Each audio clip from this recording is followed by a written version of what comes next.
Le New Concept Sport Running Mag vous est présenté par ASICS.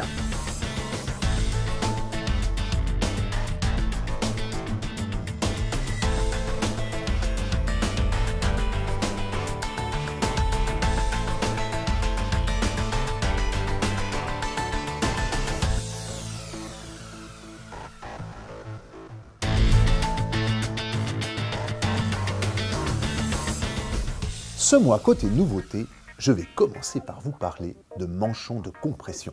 Ça faisait longtemps. Les manchons de compression, ce sont ces machins qu'on enfile, comme des chaussettes, qui enrobent votre mollet et qui sont censés réduire la montée de l'acide lactique, réduire les vibrations et favoriser le retour veineux. Tout un programme. Sauf que les manchons de compression, c'est un peu comme le Cénovis. Soit on adore, Ouais, j'adore.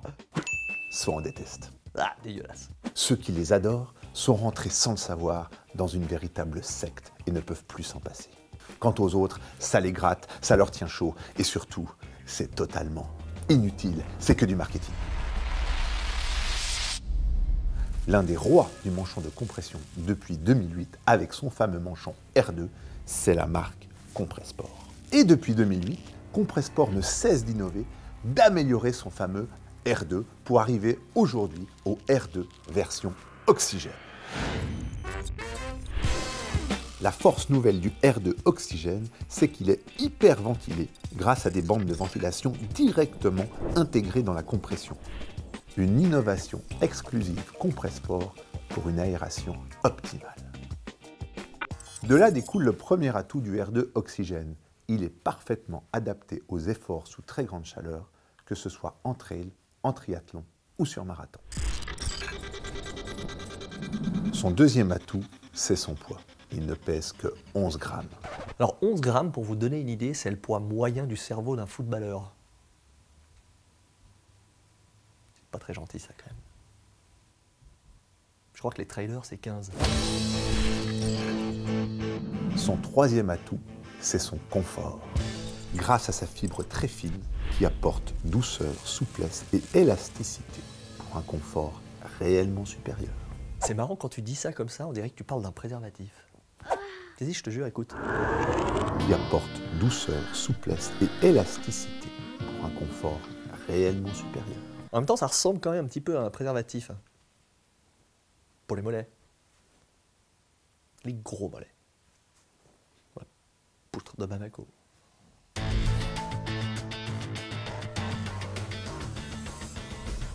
Mais quelques années d'expérience dans le domaine de la préparation physique m'ont clairement démontré que le surentraînement ne guette pas seulement l'athlète de haut niveau, mais aussi vous, coureur populaire. Aujourd'hui, je vais vous présenter une méthode simple, accessible à toutes et à tous, qui va vous permettre, via votre cardio-fréquence-mètre, d'évaluer votre niveau de fatigue, ou plus exactement votre niveau de récupération, pour pouvoir estimer si oui ou non vous pouvez rajouter de la charge d'entraînement ou si au contraire vous risquez de tomber dans ces mécanismes de surentraînement. La méthode qui va vous permettre d'évaluer ce niveau de fatigue, c'est une technique qui est maintenant très bien éprouvée, qu'on appelle la variabilité de la fréquence cardiaque. On pourrait penser a priori qu'un cœur en bonne santé, c'est un cœur qui bat de façon extrêmement régulière, battement après battement. Eh bien c'est faux, puisque un cœur en bonne santé, c'est un cœur qui, au contraire, est variable. C'est-à-dire que le temps qui sépare deux battements successifs n'est jamais le même. Et plus votre cœur va varier dans ses battements, et plus vous êtes en bonne santé, et plus vous êtes bien reposé, et plus votre métabolisme est disposé à encaisser, en quelque sorte, des entraînements intensifs.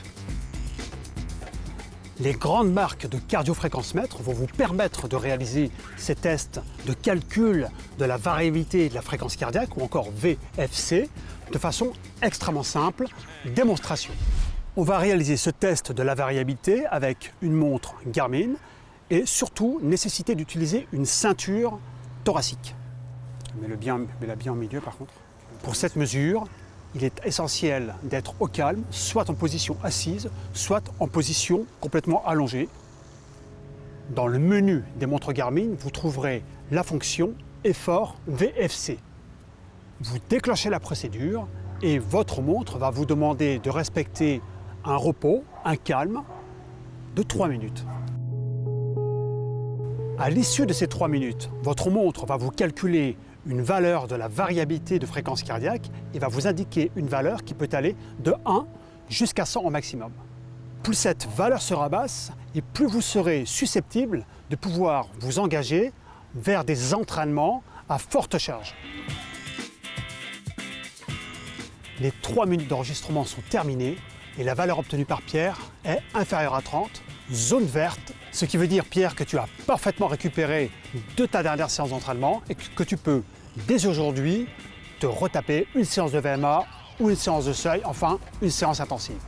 Attention, car en fonction des marques de cardiofréquence-mètre, les critères d'évaluation ne sont pas toujours les mêmes.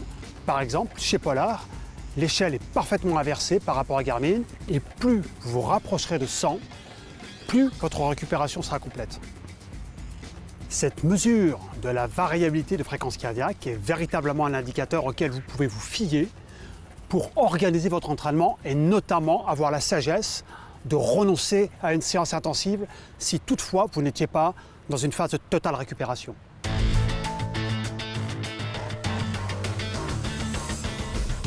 Vous le savez ou pas, mais la marque finlandaise Polar est le véritable inventeur des capteurs de fréquence cardiaque. Oh my God! What a surprise! Dès lors que l'on cherche pour analyser ces séances d'entraînement à s'appuyer sur des valeurs sûres, fiables, précises, on doit pouvoir compter sur une technologie qui est irréprochable. Et dans ce registre, Polar a sorti cette année un modèle à la technologie très aboutie. Pour vous, mesdames et messieurs, les 3 atouts de cette montre révolutionnaire. Polar a peut-être mis un peu plus de temps que ses concurrents pour se mettre à la mesure de la fréquence cardiaque au poignet. Mais c'était pour la bonne cause, car la technologie présente sur la Vantage est extrêmement performante. Elle combine la mesure optique classique de la fréquence cardiaque et le contact cutané afin d'exclure tout parasite de mouvement dans la mesure qui perturberait le signal de pouls et pourrait entraîner des mesures non fiables. Le pouls parasite? Celui dans les cheveux, là?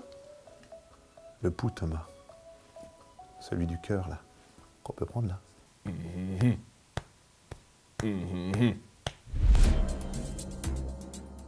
Le deuxième atout, c'est le running power.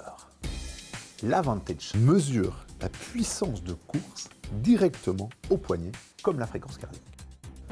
Bon, perso, la puissance de course pour les coureurs, comme les watts pour les cyclistes, je suis pas très convaincu de la pertinence du truc, quoi. Ouais, moi non plus. D'autant que je sais pas ce que ça veut dire, alors... Le troisième atout de la Vantage, c'est son autonomie de 40 heures en mode full training. Tu vois, c'est quand tu utilises un peu tous les gadgets de ta montre, tu es complètement absorbé par ça, tu vois plus la course, tu sors du parcours, et puis tu te retrouves complètement à l'ouest. À l'ouest de quoi?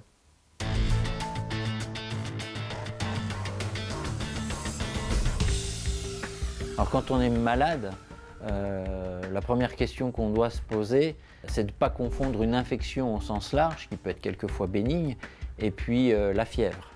La fièvre est fréquente dans les infections, pas systématique. Et la première réponse à apporter, c'est qu'en contexte de fièvre, oui, l'exercice est contre-indiqué. Pourquoi? Parce que déjà, le fait de faire de l'exercice en contexte de fièvre va pouvoir favoriser la dissémination bactérienne ou virale, et en particulier entraîner des conséquences qui peuvent être assez désastreuses, notamment des myocardites, qui sont des infections du muscle cardiaque, qui peuvent entraîner des troubles du rythme, des arrêts cardiaques. Donc le grand message, et ça fait partie des recommandations de toutes les sociétés de cardiologie, c'est quand vous avez de la fièvre, au-delà de 38, il ne faut pas faire d'exercice physique. Alors après, la question qui se pose beaucoup plus souvent, c'est que la plupart des pathologies dont vont souffrir les coureurs l'hiver, c'est des petites rhinopharyngites, le nez qui coule, des petits maux de gorge, la plupart du temps sans fièvre.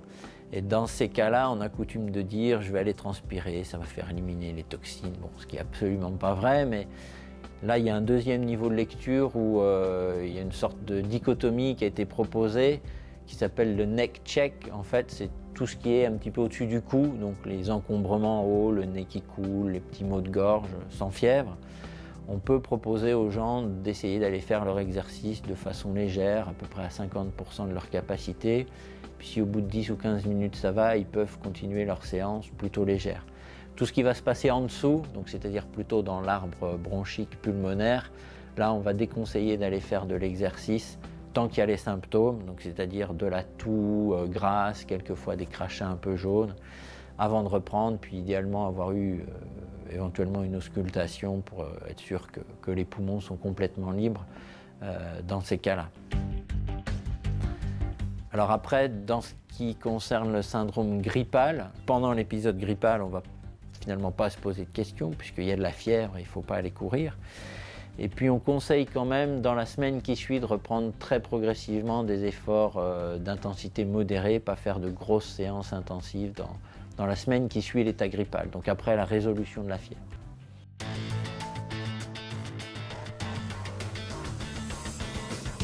Allô exceptionnel, réponse difficile. Il fallait bien répondre oui, réponse B, à la question concours du mois passé, étant donné que Garmin vient d'annoncer fin octobre le lancement de l'application Spotify sur la Forerunner 645.